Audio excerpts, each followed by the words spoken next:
পাঁচ ওয়াক্ত নামাজ পড়ে কপালে তার দাগ, মক্কাতে যাই নামের আগে লাগাই হাজি সাহেব।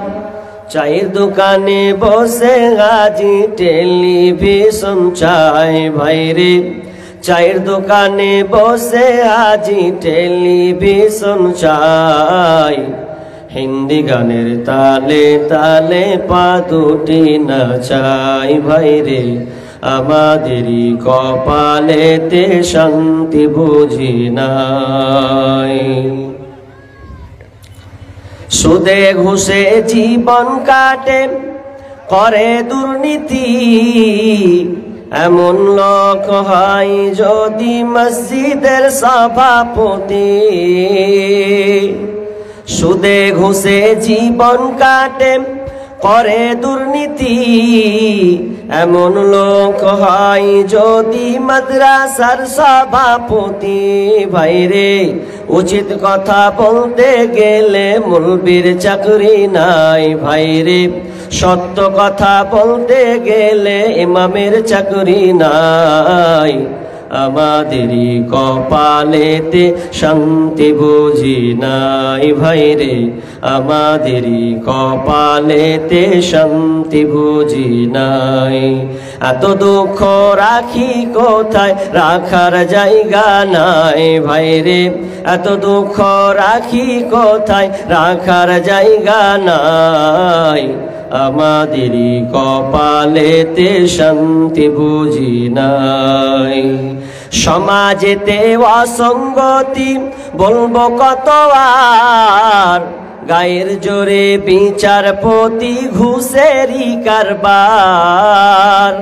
সমাজেতে অসঙ্গতি বলবো কত আর, গায়ের জোরে বিচারপতি ঘুষেরই কারবার। ভাইরে টাকার লাগি গরিব দুঃখী বিচার নাহি পাই ভাইরে, টাকার লাগি গরিব দুঃখী বিচার নাহি পাই। আমাদেরই কপালেতে শান্তি বুঝি নাই ভাইরে, আমাদেরই কপালেতে শান্তি বুঝি নাই। বড় ছোট নাই ভেদাভেদ, কোথায় মান সম্মান, বাপের সমান মুরব্বিকে করছি অপমান।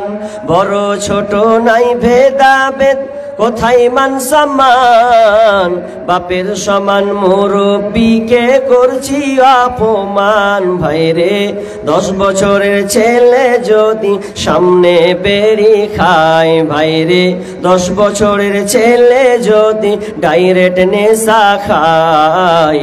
আমাদেরই কপালেতে শান্তি বুঝি নাই ভাইরে, আমাদেরই কপালেতে শান্তি বুঝি নাই। এত দুঃখ রাখবো কোথায়, রাখার জায়গা নাই ভাইরে, এত দুঃখ রাখি কোথায়, রাখার জায়গা নাই। আমাদেরই কপালেতে শান্তি বুঝি নাই ভাইরে, আমাদেরই কপালেতে শান্তি বুঝি নাই। এখানে আল্লাহ সুবহানাহু ওয়া তাআলা রায় ঘোষণা করছেন, আদেশ করছেন, নির্দেশ দিচ্ছেন। ওয়াকযা, কযা মানে কাজী হয়ে যেটা আপনার ফায়সালা হয়, কযা মানে রায় ঘোষণা করা। আল্লাহ এখানে রায় দিচ্ছেন, কি রায়? ওয়াকযা রাব্বুকা আল্লা তা'বুদু, তোমরা আমার সঙ্গে আমার ইবাদত করতে গিয়ে তোমরা শরীক স্থাপন করবে না। প্রথমে দুনিয়াতে বিচারক ফায়সালার জায়গা আছে, যেমন আপনার কোর্টগুলোতে বিচার করা হয়, মানুষ আসামি হলে আসামি সাব্যস্ত করা হয়, এর উপরে ডিপেন্ড করে আসামিকে নির্দোষ দোষী প্রমাণ করা হয়। এখন আপনি দুনিয়াতে রায়, আপনার নামে একটা কোর্ট মামলা হলো, এই রায় আপনার কেস ঠুকলো, আপনি বিচারকের কাছে গেলেন, আপনার বিচারা ফায়সালা হলো। এবার বিচারকের ফায়সালা আপনাকে ভালো লাগলো না, আপনার জন্য অপশন আছে। কি অপশন? আপনি চলে যাবেন আপনার কিনা ম্যাজিস্ট্রেট কোর্ট প্রধান আছে, আপনি যদি সুপ্রিম কোর্টের আইনকে না মানেন, কারণ সুপ্রিম কোর্টের উপরে আর কোনো আইন নাই, আর এটা আপনাকে মেনে নিতে হবে। আর যদি আপনি অস্বীকার করেন তাহলে এর জন্য আপনাকে জরিমানা হতে পারে, এর জন্য আপনাকে জেলে পর্যন্ত যেতে হবে। ঠিক তেমনি ভাবে না, আমি আল্লাহর ফায়সালা মানবো না, আল্লাহর আইনকে আমি মানবো না, আমি নিজের মন মতন করে চলবো। আমার আল্লাহ বলছেন, তাহলে শোন, যদি আমার আইন তোকে মানতে ভালো না লাগে, আমার কথা যদি শুনতে তোকে ভালো না লাগে, তাহলে তোকে একটা কাজ করতে হবে, বেশি কাজ নয়। আল্লাহ সুবহানাহু ওয়া তাআলা বলছেন, ইয়া মাশারাল জিন্নি ওয়াল ইনসি إن استطعتم أن تنفذوا من أقطار السماوات والأرض فانفذوا لا تنفذون إلا بسلطان। আল্লাহ সুবহানাহু ওয়া তাআলা বলছেন, হে জিন এবং মানুষ, তোমরা শোনো, তোমরাকে যদি মনে হয় যে আমার আইন মানতে ভালো লাগে না, আমার আল্লাহ বলছেন, তাহলে তোরা বেশি নয় একটা কাজ কর, তোরা আমার পৃথিবী ছেড়ে অন্য কোথাও চলে যা। হাগো, এটা আপনি মানতে পারবেন? আল্লাহ বলছেন পৃথিবী ছেড়ে উধাও হ। কোথায় যাবেন আপনি? পৃথিবী ছেড়ে মাটির নিচে ঢুকবেন, আসমানে উঠবেন, মঙ্গল গ্রহ যাবেন, কোথায় যাবেন? আল্লাহ বলছেন চাঁদের দেশে যাবি, ওটাও তো আমার, মাটির তলা যাবি, ওটাও আমার, তোর কোনো যাওয়ার কোনো রাস্তা নাই, তোর কোনো পালাবার কোনো রাস্তা নাই। তাহলে যখন তোর কোনো রাস্তাই নাই, তখন আমার আইনকে তোকে মানতে হবে। এক নাম্বার হচ্ছে ওয়াকাদা রাব্বুকা আল্লা তা'বুদু ইল্লা ইয়া, তোরা আমাকে মানতে গিয়ে তোরা কোনো অংশীদার স্থাপন করবি না। এক নাম্বার আইন, এক নম্বর আদেশ কি? আমার ইবাদত করো, কিন্তু আমার ইবাদত করতে গিয়ে তোমরা বেশি কাজ গোলমাল করিও না। যেটা কি? যে আমার সঙ্গে অংশীদার স্থাপন, সমকক্ষ তোমরা নিবে না। আপনারা পার্টনারশিপ বুঝেন? পার্টনারশিপ বুঝেন কি আপনারা? কথা বলবেন, বুঝেন কি বুঝেন না? পার্টনারশিপ মানে কি? পার্টনারশিপ কাকে বলা হয়? আমার সঙ্গে কাউকে যুক্ত করে একটা ব্যবসা করা, তাই তো, কাজ করা। পার্টনারশিপ মানুষ কেন করে? কয়েকটা কারণ। এক নাম্বার কারণ হচ্ছে যে আপনার কাছে টাকা আছে 50,000, একটা ব্যবসা করবেন, 1 লাখ টাকা লাগবে। এখন আরো 50,000 টাকা আমাকে জড়ো করতে হবে, আমি পারছি না, হচ্ছে না। তাহলে আমি একজনকে বললাম, ভাই বন্ধু তুই 50,000 টাকা দে, 1 লাখ হবে, দুজনে মিলে একটা ব্যবসা করব, ভালো চলবে। বলছে ঠিক আছে। তাহলে কি অভাব হলো ওখানে? টাকা, তাই তো? টাকার অভাব হলো, ব্যবসাটা যুক্ত হলো, দুজনে শুরু হলো। একটা কারণ। দ্বিতীয় কারণ, একজনের টাকা আছে, ভালো টাকা আছে, কিন্তু ওর বুদ্ধি নাই। মানে বুদ্ধি না হলে ব্যবসা চালাতে পারবে? বুদ্ধি লাগবে। এবার তখন বলছে, ভাই আমার তো এরকম মোটা বুদ্ধি, কি থেকে কি করে দিব রে, তো তুই আমার সঙ্গে যুক্ত হ, ব্যবসাটা একটা নিয়াত করেছি, ব্যবসা চালাবো। হ্যাঁ ঠিক আছে। তাহলে দুজনের শরীক হলো বুদ্ধি নেওয়ার জন্য, দুটা হলো। নাম্বার 3 নাম্বার কারণ হয় যে লোকটার টাকাও আছে, বুদ্ধি ভালো আছে, কিন্তু ওর শরীরে ক্যালসিয়াম নেই, লেধা, পারে না ঠিক মতন, না চলাচল ঠিক মতন নাই, অচল যাকে বলা হয়। তো সে বলছে আমি যখন অচল, আমার কাছে সবই আছে, তা আমি একটা ভালো দোস্তি বন্ধুকে নিয়ে দুজন মিলে ব্যবসাটা করব, ভালো জমাট হবে, এজন্য নেই। এবার আপনারা বলেন আল্লাহর কোনটা অভাব আছে? আল্লাহর টাকার অভাব? কি বলেন? আল্লাহর মালের অভাব? আচ্ছা, আল্লাহর বুদ্ধির অভাব? আচ্ছা, আল্লাহ কি অক্ষম? নাউজুবিল্লাহ। তাহলে তিনটাই নাই। তাহলে আমরা আল্লাহর সঙ্গে যে অংশীদার স্থাপন করছি, কত নোংরা কাজ। ভালো করে বুঝেন। আল্লাহ সুবহানাহু ওয়া তাআলা বলছেন, আমাকে ডাকতে গিয়ে, আমার ইবাদত করতে গিয়ে তোমরা সমকক্ষ নিবে না, অংশীদার স্থাপন করবে না। অর্থাৎ আমাকে ডাকতে গিয়ে আবার অন্যজনকে আমার জায়গায় বসাবে না। কেন বসাবে না? কারণ আল্লাহর সঙ্গে যদি বান্দা শিরিক করে তো আল্লাহর সঙ্গে বান্দার সম্পর্ক কেটে যাবে। এটা আল্লাহ নিতে পারেন না। এক নাম্বার, আল্লাহ নিতে পারেন না যে আমার সঙ্গে কে তো ভিড়তে পারবে না, সমান অংশীদার করবে, এটা আমি আল্লাহ, আমার সঙ্গে কেউ নাই। যদি আপনি সূরা ইখলাসটা পড়েন, তরজমাটা যদি আপনি দেখেন, তাহলে আপনি বুঝতে পারবেন যে আর কেউ এই আয়াতের সঙ্গে সংঘর্ষ করতে আসতে পারবে না, অসম্ভব। একটা উদাহরণ দিই আপনাকে। যারা বিয়ে করেছেন, ভালো করে শুনবেন, বিয়ে করেছেন, আর যারা করনি তারা করবে, অসুবিধা নাই, ধৈর্য ধরো। যারা বিয়ে করেছেন ভালো করে শুনেন।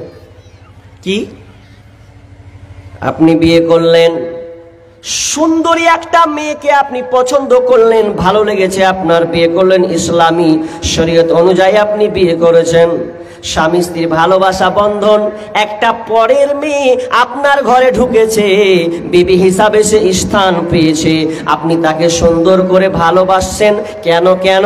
যে ও হচ্ছে আমার বিবি, ও হচ্ছে আমার স্ত্রী, সে আমার কাছে অধিকার রাখে, আমিও তার কাছে অধিকার রাখে। স্বামী স্ত্রী এত মহাব্বত, এত প্যার। আপনি যদি বাইরে চলে যান, বিবি আপনাকে ফোন করবে, কেমন আছো?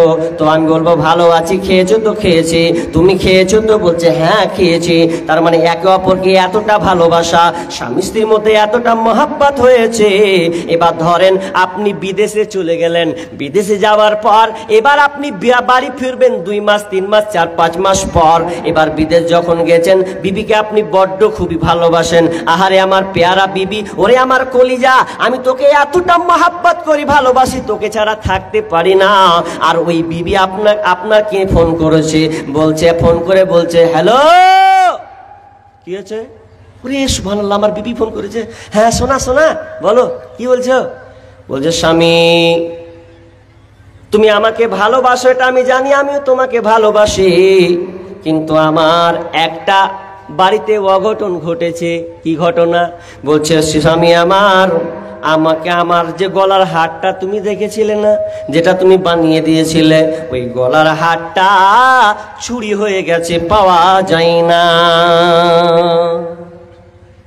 স্বামী এবার বলছে চুরি হয়ে গেছে? চুরি যখন হয়ে গেছে কি করতে হবে? কিছু করার নাই, বাদ দাও, ধৈর্য ধরলাম, আল্লাহ ফের দিবে, হয়ে গেল। এবার কিছুদিন পর আবার ফোন ঢুকছে, হ্যালো, কি? স্বামী আমার আবার বাড়িতে অঘটন ঢুকেছে। কি হয়েছে বলো? বলছে জানো, আবার দেখছি হাতের চুড়িটা পাওয়া যায় না, কোথায় যেন সোনার চুড়ি হারালো, খুঁজে পাওয়া যায় না।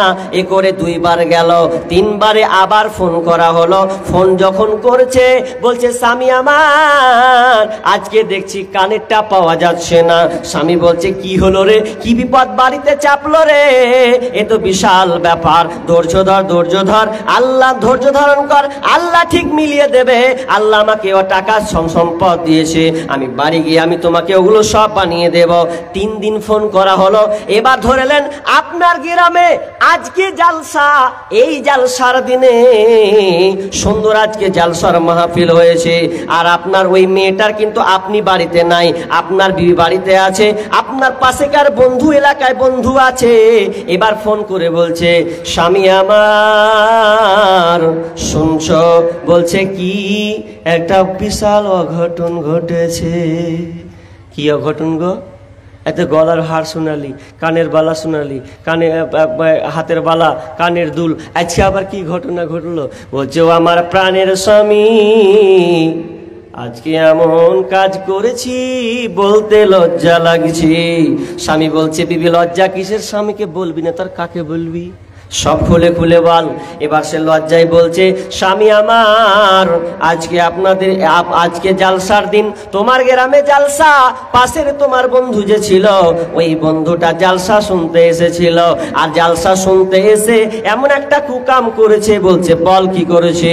বলছে আপনার ওই বন্ধুটা বাড়ি গেল না, আমাকে বলল ভাবি আপনার বাড়িতে আজকে থাকবো। তো আমি কি করলাম? থাকতে দিলাম তো দিলাম, তোমার বিছানাতে থাকতে দিলাম, আমি ওর সাথে একসাথে ঘুমিয়ে গেলাম, সকাল করে দিলাম, তার সঙ্গে একটা সম্পর্ক তৈরি হয়ে গেছে। আচ্ছা এবার বলেন, স্বামী বলবে যে ঠিক আছে যা হওয়ার হয়ে গেছে, এটা কোনো স্বামী মানবে? কথা বলেন, মানবে? মানবে না। ও হিজড়া হলে মানবে, মানবে না। তখনও বলবে থাক থাক থাক, তোর গলার হার বলেছিস মেনে নিয়েছি, হাতের বালা বলেছিস মেনে নিয়েছি, কানের দুল বলেছিস মেনে নিয়েছি, এগুলো সব মেনে নিয়েছি, কিন্তু কিন্তু আজকে তুই আমাকে এমন একটা খবর দিলি, আমার বিছানায়, আমার ক্যাথায় আমার হকটা তুই অন্য পর পুরুষকে দিয়েছিস, আমি এটা স্বামী মেনে নিব না, এটা আমার দ্বারা কখনোই সম্ভব নয়। ঠিক তেমনি ভাবে আল্লাহ সুবহানাহু ওয়া তাআলা যিনি আমাদেরকে সৃষ্টি করেছেন তার উদ্দেশ্য আছে। উদ্দেশ্য হলো বান্দা আমার ইবাদত করবে, গুণগান করবে, গুণকীর্তন করবে, আর আমাকে ডাকতে গিয়ে কোনো অংশীদার স্থাপন করবে না। যদি সে অংশীদার স্থাপন করে দেয়, আমার আল্লাহর কাছ থেকে ও বান্দার সম্পর্কটা কেটে যায়, আর তার সঙ্গে আল্লাহর বান্দার সম্পর্ক থাকে না। তাহলে আল্লাহর ইবাদত করতে গিয়ে আল্লাহর সঙ্গে সঙ্গে অংশীদার স্থাপন করা যাবে না। কথার মধ্যে অনেক কথা আসবে, ঢুকবে, তার মানে এখানে এক কথা যদি বলি, শিরক করা যাবে না। শিরক কত ভয়াবহ কঠিন পাপ, কত যে কাবিরা গুনাহ, বড় গুনাহ। শিরকের প্রকারভেদ আছে, বিভাগ বিশ্লেষণ আছে, অনেক রাইটার বিভিন্ন ধরনের সেইগুলো বের করেছেন লেখক, কিন্তু আমি তো আর বলতে পারবো না। তবে শিরক আপনাকে কয়েকটা আপনাকে দিয়ে দেব, মনে রাখবেন শিরক এমন ভয়াবহ পাপ, আল্লাহ সুবহানাহু ওয়া তাআলা বলছেন ওয়ালাউ আশরাকু লাহাবিতা আনহুম মা কানু ইয়ামালুন। আল্লাহ সুবহানাহু ওয়া তাআলা বলছেন যে যদি শিরক করে কোনো ব্যক্তি, তাহলে তার সমস্ত আমল বরবাদ হয়ে যাবে। যত সে নেকি উপার্জন করেছে ওই নেকি আর টিকবে না, সবগুলো খান হয়ে যাবে। শুধু তাই নয়, আল্লাহ সুবহানাহু ওয়া তাআলা বলছেন ইন্নাহু মাইয়ুশরিক বিল্লাহি ফাকাদ হারামাল্লাহু আলাইহিল জান্নাহ ওয়া মা'ওয়াহুন নার ওয়া মা লিয-যালিমিনা মিন আনসার। আল্লাহ সুবহানাহু ওয়া তাআলা বলছেন এই শিরক যারা করবে, যারা শিরক করবে, যারা শিরক স্থাপন করবে, আমাকে ডাকতে গিয়ে অংশীদার স্থাপন করবে, আল্লাহ সুবহানাহু ওয়া তাআলা বলছেন তাদের জন্য আমি জান্নাত হারাম করে দিলাম, জান্নাত হারাম করে দিলাম, জাহান্নাম অবধারিত করে দিলাম। তাদের জন্য জাহান্নাম থাকবে, জান্নাত তারা প্রবেশ করতে পারবে না। তাহলে শিরক কত ভয়াবহ পাপ। আবার একটা উদাহরণ দিই আপনাকে। এদিকে চাষ হয় মাশাআল্লাহ, তা শুনলাম নাকি এদিকে আলু চাষ হয়, তাই তো? আলু চাষ হয় বেশি এদিকে, যাক আল্লাহ বরকত দান করুন। তো আলু চাষ করতে গেলে মাঠ যদি অপরিষ্কার থাকে, অপরিষ্কার, তাহলে আপনাকে বিষ মারতে হয় কি হয় না? হয়। আপনাদের কি আছে জানি না, আমাদের মুর্শিদাবাদে পাট চাষ হয়, বিভিন্ন ধরনের চাষ হয়। তো চাষ হতে গিয়ে যখন ঘাস আগাছা হয়ে যায়, ঘাস তো অতটা নিরাতে পারে না, তখন তারা বিষ মারে। বিষ কেন? যাতে বিষটা কি হয়, মরে যায়। তো একটা চাষি বললে যে আমার ভুঁইয়ে এত ঘাস যে কি করব, নিরাতে পারবো না, তো বিষ মেরে দেবো। তো বাড়ি থেকে বের হচ্ছে, বাড়ি থেকে বের হওয়ার পর একটা ব্যাগ নিল, ব্যাগ নিয়ে এবার ওষুধের দোকান যাবে বিষ আনতে। তা বিবি বলছে এই যে শুনছো? বলছে কি হলো রে? বলছে আর কহে না, কোনটা গেছ? বলছে রোডে যাচ্ছি বিষ কিনতে যাবো। তো জিপ বিষ কিনতে যেছে যাও, কিন্তু শুনো তোমার বেটা পায়খানা করছে যে, ও কি করতে হবে, একটা মেট্রোজিল একটা নিয়ে আসবা, পায়খানা করছে, আচ্ছা ঠিক আছে একটা সিরাপ নিয়ে চলে আসবো। এবার তখন বাজার চললো, ভালো করে উদাহরণটা শুনেন, বাজার চললো, বাজার যাওয়ার পর এবার ফার্মেসিতে ঢুকলো। ফার্মেসি বলছে ভাই আমার ছেলে পায়খানা করছে, তো একটা ভালো দেখে একটা সিরাপগুলো দাও। ফার্মেসিওয়ালা ওষুধ দিল, ভালো করে শুনেন, ওষুধ দিল, ব্যাগে ভরে নিল। আচ্ছা, নাম্বার 2 নম্বর কথা হচ্ছে এবার আবার সার আপনার কিনা যেগুলোতে বিষ, এক কথা বিষের দোকান চলে গেল, তো বিষের দোকান গিয়ে এবার রসায়ন দোকান গিয়ে এবার বলছে ভাই ঘাস মারা বীজ দেন, ঘাস মারা বীজ। ও একটা ফাইল নিল, ফাইল নিয়ে এসে এবার দুটাকে এক জায়গায় ব্যাগে ভরে বাড়ি নিয়ে চলে আসছে। ও বাড়ি নিয়ে আসতে আসতে দুটোকে আলমারিতে পাশাপাশি রেখে দিয়েছে। ভালো করে বুঝেন, দুটোকে পাশাপাশি রেখে দিয়েছে। তো রেখে দেওয়ার পরে এবার বলছে কি হলো তোমার ব্যাটার লাগালে এসছো? হ্যাঁ ভাই খেপি যা, আলমারিটা আমি আসছি যেতে আমাকে। আপনার কি করলো, তাড়াতাড়ি করে কোন বন্ধুকে ডাকতে চলে গেছে। আপনার বেটি ছেলা খেপি কি বুঝে, দুটা পাশাপাশি রেখেছে, নতুন কিছু বুঝে না। আপনার কি করেছে, পায়খানার ওষুধ না ধরে সালা বিষের বোতল ধরে লেছে। আর বিষের বোতল যেমনি ধরা, তখন ওকে বলে 5 ml খাওয়িয়ে দিবি। তো ঝুঁকিয়া ঝুঁকিয়া ঝুঁকিয়া ঢাইলে আপনার ঢিপিতে বিসমিল্লাহ করে 5 ml খাওয়িয়ে দিছে। আচ্ছা আপনারা বলেন ছেলেটা বাঁচবে না মরবে? হ্যাঁ, এত লোক আছেন কথা বলছে না গো। বিবি বলেছে নাকি যে মৌলভী মুর্শিদাবাদ থেকে আসবে আর মুখ খুলবে না? হ্যাঁ, মরবে বাঁচবে দুটাই না? ও বলছে মরবে বাঁচবে। তো বীজ খাওয়িয়ে দিল। আচ্ছা অনেকে ধারণা ভালো করে খাওয়িয়ে দিলে হয়তো মরবে, তাই তো? আবার বাঁচতেও পারে, ঠিক। কিন্তু এবার যখন বিসমিল্লাহ বলে যখন খাওয়িয়ে দিল, আচ্ছা বলেন মরবে না বাঁচবে? বাঁচবে। একজন বলে বাঁচবে।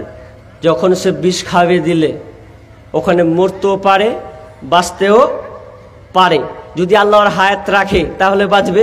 কারণ অনেকে বিষ খেয়ে বেঁচে যায়, ঠিক কিনা? ঠিক তো? ঠিক। কিন্তু আপনি বললেন বিষ খেয়ে বাঁচবে অথবা মরে যেতে পারে কিংবা বেঁচে যেতে পারে, ধরলেন বেশিরভাগ এতে মারা যায়। যদি আপনি মনে করেন যে আমার ভুল করে আমি খাইয়ে দিয়েছি, তো এটা আমার অপরাধ কি? এটা তো আপনার নিজের দোষ। আপনি নিজের দোষে বাচ্চাটাকে খাওয়িয়েছেন। এবার আপনি বলছেন আমার সন্তান ভালো হয়ে যাবে, এটা কোনোদিন হতে পারে না। আর বিষ খাইয়ে আপনার ছেলে বাঁচতেও পারে আবার মরতে পারে। কিন্তু শিরিক এমন একটা ভয়াবহ পাপ, কোন ব্যক্তি যদি শিরিক করে মারা যায় তাহলে তার আর কোনো বাঁচার কোনো পথ নাই। একটা বাচ্চাকে আপনি ভুল করে বিষ খাইয়ে দিলে বাচ্চাটা যদি বেঁচে যায় তো বেঁচে যেতে পারে, কিন্তু মানুষ যদি শিরিক করে মারা যায় তাহলে তার দ্বিতীয় আর কোনো অপশন নাই, কারণ তার তওবা করার রাস্তা বন্ধ হয়ে গেছে। অতএব কোনো ব্যক্তি যদি শিরিক করে মারা যায় তাহলে তার কোনো বাঁচার রাস্তা নাই। আমি একটা একটা করে বলতে যাব। শিরিক কত ভয়াবহ দেখেন। এবার শিরিক কি কি করছি একটা একটা করে বলছি। আপনার এদিকে মাজার টাজার আছে নাকি? না থাকলে আলহামদুলিল্লাহ। মুর্শিদাবাদে আমাদের নাই। তো মানুষ মাজারে মান্নত করতে যায়, যায় কি যায় না? যায়। এদিকে পাথর চাবড়ি যায় না? যাই তো। পাথর চাবড়িতে গিয়ে মান্নত করে একটা খাসি দিবে, তো একটা বেটা যেন একটা বেটি যেন হয়, এজন্য খাসি কুরবানি করে দিলে, যা করে দিলাম। তো আচ্ছা বলেন তো পাথর চাবড়ি গিয়ে সন্তান হয়? ভালো করে প্রশ্ন সব কথার একটা একটা করে উত্তর দিবেন, খালি হ্যাঁ হু আঞ্জাদে মারবেন না। ভালো করে বুঝেন কেন বলছি। ধুলিয়ান হসপিটাল গেছি, তো হসপিটাল যখন গেছি তখন একটা অসুস্থ রুগীকে দেখতে গেছি। তো দুটা বেটি ছেলে পরস্পর বসে আছে, খালা হবে ওগুলা সব বয়স টাইপের, চাচি খালার বয়স। দিয়ে একজন একজনকে বলছে জানিস গে বহিন? বলছে কি? বলছে এখন কবিরাজকে আল্লাহ কইতে হবে গে। সব তো কত ভাষাটা দেখেন। বলছে কবিরাজ কেন? বলছে কবিরাজরা এখন যেটা করতে যাচ্ছে ওটাই করে দিচ্ছে। অমুকের বেটিকে দেখুন, ওর কাজ গেল, ছেলে হয়ে গেল, দেও এখন ওকে আল্লাহ দাবি করে দিলে। তাহলে আচ্ছা আপনারা বলেন আর ইমান থাকবে না? গেল। পাথর চাবড়ি তো সেম। আপনার দিকে লোক যায় না, মুর্শিদাবাদের লোক আবার বীরভূম ডিস্ট্রিক্টে ঢুকে বেশিরভাগ। কেন? অনেক মেয়েকে দেখেছি পাথর কোথায় গো? বলছে পাথর চাবড়ি করতে কি করতে, ওই যে ছেলে বন্ধা মেয়ে বন্ধা, বাচ্চা হচ্ছে না। আবার কেমন যে কেরামতি। আবার ওখানে অনেক মাজারে সন্তান চাইতে গিয়ে আবার ওদের ক্যাপাসিটি দেখেন। হ্যাঁ সন্তান চাইছে, আগা দিকে একদম আর কোন বাবা বাপ দাদা মানে কোনটাকে মরা কোনটাকে কি পড়ে আছে ওটা আবার পীর হয়ে গেছে, মানুষ আছে কি না ছাড়লাই জানে। তো ওটার সামনে সন্তান চাইছে, কেমন করে চাইছে, একটা ছেলে দে রে বাবা মিন্নতি করি তোর দরবারে, একটা ছেলে দে রে বাবা মিন্নতি করি তোর দরবারে, যদি মরা পাতা পরে গাউসের উপরে, যদি মরা পাতা পরে গাউসের উপরে, ছেলে হবে ঠিকই সে যে যাবে মরে, যদি জিন্দা পাতা পরে গাউসের উপরে, যদি টাটকা পাতা পরে গাউসের উপরে, ছেলে হবে রে বাবা যাবে বেশি। তার পাশের গোলাপ দুই না করছে হাই আহারে হাই আহারে। ঢোল আর ঢোল বাজাচ্ছে, এমন করে ঢোল, এত ঢোল, এদিকে ঢোল তবলা, আবার অনেকগুলা কি যাচ্ছে দেখেননি, এটা একটা। আর একগুলা ফের হারমোনিয়া ঢোল বাজাচ্ছে, বুঝছে মানে পাচ্ছে এরকম, মানে অনেক সিস্টেম আছে, মেয়ের এরকম করছে বা আজীব ব্যাপার। আর মানুষ ওখানে এত শিরক গন্ধ মানে একদম যুক্ত, এত পচা কথা ভাষা তারা ওখানে নোংরা ব্যবহার করে।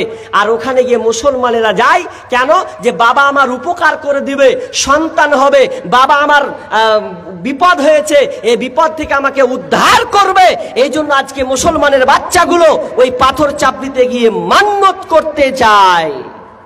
এমন কি কেরামতি, কত যে ভাইটাল আছে। আর ঢাক ঢোল বাজছে, এই নোংরা গলা দেখে আসবেন পারলে, যদি মনে করেন দেখে আসবেন, এমনি দেখে আসবেন, নোংরা ঢোল বাজবে। আর বলছে যে পানির নিচে বাতি জলে ফু দিলে তা নিবে না, পানির তলে বাতি জলে ফু দিলে তা নিবে না, আরে বাবার নামে জিকির করলে নামাজ রোজা লাগে না। আর এদিকে হ্যাঁ মানে ঢোল বাজাচ্ছে, মাজার বাবার নামে জিকির করলে নামাজ রোজা লাগে না, এরকম করছে, সব করছে ভালো যুক্তি ব্যাপার হয়ে গেল। আরও নামাজ টামাজ পড়বে না, দিলে ধুরাম ধুরুম, ব্যাস ওখান থেকে ও শিক্ষা নিয়ে চলে গেল। কত নোংরা কাজ। অথচ আল্লাহ সুবহানাহু ওয়া তাআলা বলছেন লিল্লাহি মুলকুস সামাওয়াতি ওয়াল আরদ ইয়াখলুকু মা ইয়াশাউ ইয়াহাবু লিমান ইয়াশাউ ইনাসা ওয়া ইয়াহাবু লিমান ইয়াশাউ যুকুরা আও ইউযাব্বিজুহুম যুকরানা ওয়া ইনাসা ওয়া ইয়াজআলু মান ইয়াশাউ আকিমা। আল্লাহ সুবহানাহু ওয়া তাআলা তিনি আসমান জমিনের রাজত্বের মালিক, তার হাতে তার কন্ট্রোলার, তিনি রাজত্ব, তার হাতে রাজত্ব, তিনি পৃথিবীর জমিনকে চালান। দিয়ে আল্লাহ বলছেন লিল্লাহি মুলকুস সামাওয়াতি ওয়াল আরদ ইয়াখলুকু মা ইয়াশাউ, আল্লাহ যিনি সৃষ্টি করেন, যেটা যিনি চান সেটাই হয়। আল্লাহ সুবহানাহু ওয়া তাআলা যাকে মেয়ে সন্তান দেয় সে মেয়ে সন্তান পায়, যাকে আল্লাহ মেয়ে দেয় সে মেয়ে পায়, এবং আল্লাহ যাকে ছেলে সন্তান দেয় সে ছেলে পায়। আবার আল্লাহ উভয়কে ছেলে এবং মেয়ে দুটোই দান করেন। আবার আল্লাহ সুবহানাহু ওয়া তাআলা ওয়া ইয়াজআলু মান ইয়াশাউ আকিমা, আবার আল্লাহ সুবহানাহু ওয়া তাআলা অনেককে বন্ধা করে দেয়, বাধা করে দেয়, ওকে আল্লাহ সন্তান দিবে না, দিবে না। আল্লাহ যদি চাই তাহলে ওকে আল্লাহ সন্তান দিবে, আর আল্লাহ যদি মনে করে আমি ওকে সন্তান দেব না, ওকে বান্ধা করে দেব, ওকে বাধা করে দেব, তাহলে পৃথিবীর কেউ সন্তান দিতে পারবে না। অথচ সন্তান দেওয়ার ভান্ডার নিয়েও বসে আছে। এক বাবা বলছে যে কি করে গো, কইছে সন্তান দেয়, কইছে যে চাইতে হ্যাঁ সন্তান দেয়। তো বাবার রিপোর্ট যদি নিতে দেখে সালা ওরই একটা বেটার বেটি নেই, ওর নিজেরই সন্তান নেই, পরের সন্তান দেওয়ার লেগে ওর বসে আছে, আজীব।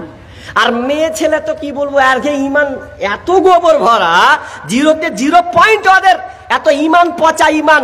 আমাদের ওইদিকে কবিরাজ বেশিরভাগ হয়, বেশি ওগুলো কবিরাজ বেশি থাকে, তো কবিরাজের কাছে গায়। তো এবার মা কি করবে, বেটি ছেলে হয় না, শ্বশুর বাড়ি থেকে খালি শুনছে উল্টা পাল্টা, তো রাগ করে লিয়ে হাঁটো চত বেটি রে, কবিরাজের কাজ কি করা যায়। এবার লিয়ে যখন চলে গেছে তখন কবিরাজ কত চালাক দেখেন, কত ক্যাপাসিটি, বলছে বলছে তোমার বেটি কাপড় পরে তো? বলছে হ্যাঁ কাপড় পরে। তো কাপড়ে কি কোন জায়গা ছিঁড়ে দেখেছিলে? তখন কইছে তখন কইছে হ্যাঁ দেখেছি, আমার এই জায়গাটা ছিঁড়ে ছিল, একখানি ছিঁড়ে। বলছে এবার লেগেছে মজা, জাদু তো ওখানে মেরেছে, তো ছেলে হবে কি করে? তো কত বুদ্ধি দেখেন। আচ্ছা বলেন তো, এখন না হয় একটু হয়েছে, তা আগেকার আমাদের গ্রামে কি হয়, মানে কাঁটা তারপরে বাঁশের বেড়া দেওয়া থাকে, দিয়ে মেয়েরা কি করে কাপড় মেলে দেয়। তো কাপড় যখন মেলে তখন কত মেয়ে কি কোন দিকে তাকাবে? ঝড় হলো কিংবা বৃষ্টি হলো তো আঁকাবাকি করে তাড়াতাড়ি করে উঠিয়ে নিয়ে আসে গেছে না, নিয়ে আসে, দিয়ে অনেক সময় ছিঁড়ে যায়, হতে পারে। এবার যখন ছিঁড়ে গেছে তো বলছে কোন জায়গায় ছিঁড়ে দেখেছিল? বলছে হ্যাঁ দেখেছি। বলছে এবার তো জাদুটা ওখানে লেগেছে, ওই জন্য তো বেটা বেটি হয় না। কি করতে হবে?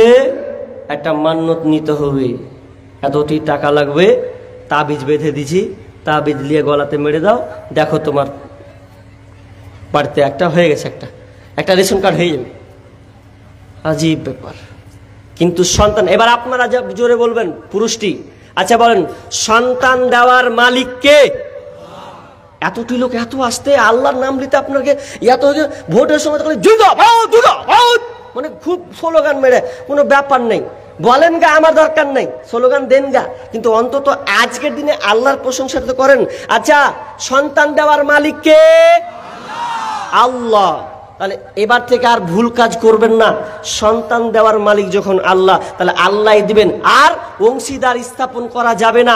তাহলে আমি আর শর্টকাট আর কিছু একটা কথা বলি, যে শিরিকগুলো কত জটিল। শিরিক অনেকভাবে বিভক্ত আছে, লম্বা হয়ে যাবে বিধায়। একগুলো শিরিক আল্লাহর সিফাতের সঙ্গে আমরা শিরিক করি, কর্মের মাধ্যমে শিরিক করি, কথা বলার মাধ্যমে শিরিক করি, কথার মাধ্যমে, কাজের মাধ্যমে, আল্লাহর সিফাতি গুণের মাধ্যমে আমরা অনেক সময় শিরিক করে বসি। এই শিরিক থেকে বাঁচতে হবে। শিরিক যদি করেন তো আপনার রেহাই নাই। একটা হাদিস, আন জাবিরিন ক্বাল ক্বালা রাসূলুল্লাহ সাল্লাল্লাহু আলাইহি ওয়াসাল্লাম,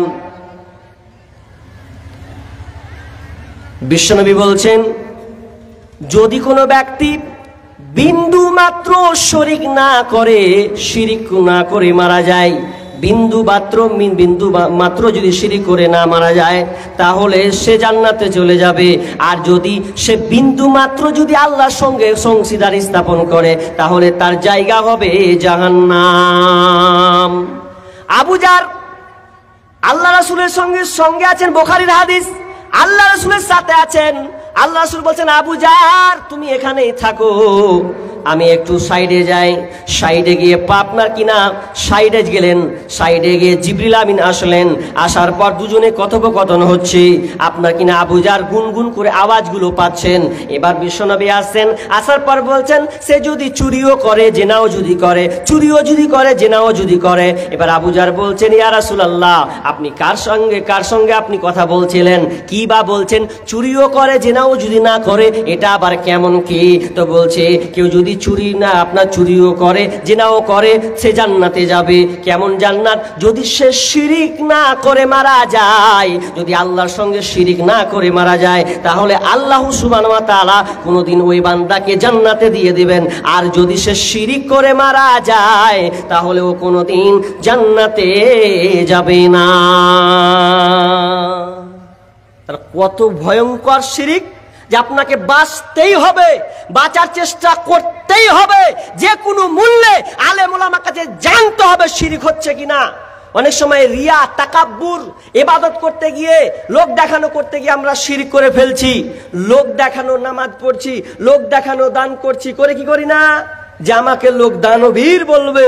বিহায় এলো, বলছে বিহায় চলে নামাজটা পড়ে লিগা, সালা নামাজই পড়ে না ও। আর বিহারের সঙ্গে বিহাই এলো, নামাজ পড়তে চলে গেল। তার মানে ও বিহাইকে দেখাচ্ছে, দেখ আমি নামাজ পড়ি। ওটা কাকে দেখালো? আল্লাহকে দেখালো। তাহলে এখানে রিয়া, আপনার কি হলো? এটা লোক দেখানো হলো। তাহলে লোক দেখানো যদি আপনি করেন, তাহলে এটাও শিরিক হবে। আমাদের সমাজে একটা শিরিক আছে, আপনাদের এদিকে আছে কিনা জানি না। কি শিরিকটা? এই চোখে আজনি উঠে, আন্না বলে, আপনারা কি বলেন? চোখ লাল হয় না, যে আজনি কি বলেন আপনারা গো? শোনো এদিকে, আজনি বলে নাকি? হ্যাঁ, চোখ উঠা। যাকে বলা হয় সাধারণ ভাষায় চোখ উঠা, এটা উঠে। তো চোখ উঠে তো এটা ভালো হবে কাতে? আপনাদের এইদিকে আছে না, না থাকলে না থাকলেই ভালো। আমাদের মুর্শিদাবাদে এখনো আছে জায়গায় জায়গা। চোখ যদি উঠে, তো একজনের চোখ উঠেছে, তখন বেচারি ব্যথার চোটে থাকতে পারে না, ওষুধ খেতে ভালো হয় না, তখন আবার কি করছে, একজন বলছে হ্যাঁ হ্যাঁ তুই এত কষ্ট করবি কেন, তাহলে 1 মিনিটের কাজ, 1 টাকা তোকে মেডিসিন দিবে, ওষুধ খেতে হবে না, তাড়াতাড়ি ভালো হয়ে যাবে। বলছে ওটাই দে না রে, তাহলে ওষুধ খেয়ে ভালো, তো ওটাই কর। তোকে ওটাই করবো, তাহলে তোকে একটু ভেতরে যেতে হবে, যে ভেতরে নিয়ে চ তাহলে আমাকে, কারণ ওকে ভেতরে নিয়ে চলে গেল। আর ভিতরে যখন নিয়ে চলে গেছে, তো ভিতরে যাওয়ার পর কোলে একটা বাচ্চা নিয়ে গেছে, বলছেন ছোট ছেলে, 4-5 বছরের ছেলে নিয়ে গেছে। দেখো বলছে ই কর বস, বলছে বসনু, বলছে এবার চোখ বুঝ, বলছে চোখ বুঝনু। আর চোখ যখন বুঝেছে বসেছে, তখন ওই বাচ্চা ছেলে পেন খুলে ঘুষতে লেগেছে। তুই কি করছিস? বলছে এটাই তো রোগ খাপা, এটাই বাচ্চা ছেলেটা নুন ঘুষবো কিনা ভালো হয়ে যাবে। এদিকে আছে আপনাদের, এটা না থাকলে ভালো, এটা আবার আমাদের ওখানে আছে। মানে কত বড় শিরক! ও বলছে এটা করলে ভালো হয়ে যাবে, এটা হচ্ছে শিরক, এটা করা যাবে না। আর শিরক কি কি আছে, কত ভয়াবহ শিরক দেখেন।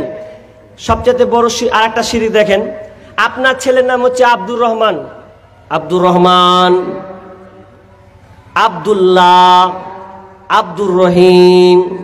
এবার আব্দুর রহমান যখন আপনার ছেলের নাম রেখেছেন আব্দুর রহমান, তার নামটা আপনি আব্দুর রহমান বলে ডাকবেন, খবরদার রহমান বলে ডাকবেন না, এখানে শিরিক হয়ে যাবে। রহমান মানে কি? মেহেরবান, দয়ালু, তাই তো? তো দয়ালু কে বলেন তো? কথা বলেন না গো, আল্লাহ। তা আপনি যে বলছেন এ রহমান, এ রাজ্জাক, অনেক সময় লোক বলে রাজ্জাক বে, এই শালা গাই বলে, বলে না? তো রাজ্জাক বলছে, আবার শালা যোগ করছে, তো গালটা কোন দিকে পড়ছে? এটা শিরকের আওতায় পড়বে। খবরদার, কারো নাম যদি আব্দুর রাজ্জাক হয়, আব্দুর রহমান হয়, আব্দুল সত্তার হয়, আব্দুর রহিম হয়, খবরদার সংযুক্ত করবেন, খবরদার একটা নিবেন না, সিফাতি নাম ডাকবেন না, তাহলে আপনি শিরিক করবেন। মানুষ শিরিক করে দেয় ওখানে। তাহলে এখান থেকে বুঝলাম। এবার আমরা অনেক সময় কর্মের মাধ্যমে শিরিক করি। কেমন শিরিক? কর্মের মধ্যে শিরিক কি আছে? যখন আমরা শিরিক করি কর্মের মাধ্যমে, এরকম যে দোকান খুলেছেন আপনি, তো দোকান খোলার পর বিসমিল্লাহ শুরুই হয়নি কোন দিক দিয়ে, একজন বলছে ভাই ধার দেবি, বলে কিন্তু বিসমিল্লাহ শুরুয়াত হয়নি, আপনি কিন্তু ধার চাইতেছি, যত তোকে যদি ধার দিদি, তাহলে আমার এই সকাল থেকে 12টা অবধি সারা খালি ধারই চলবে, ধার দিতে পারবো না, এটা শিরিক হবে। এটা নাই, আপনার কাছে চাইতে দিয়ে দেন। এটা আপনি হিন্দু কেন হলেন কখন থেকে? বুঝলাম না, করা যাবে না। আর সব চাইতে মারাত্মক আর একটা শিরিক বড় লোকেরা করে, জানেন আপনারা? জানেন না? বড় লোকেরা কি হয়, বেটির বিয়ে হয়, বেটির বিয়ে হলো, বিয়ে হওয়ার পর এবার মেয়েটা প্রেগনেন্ট আছে,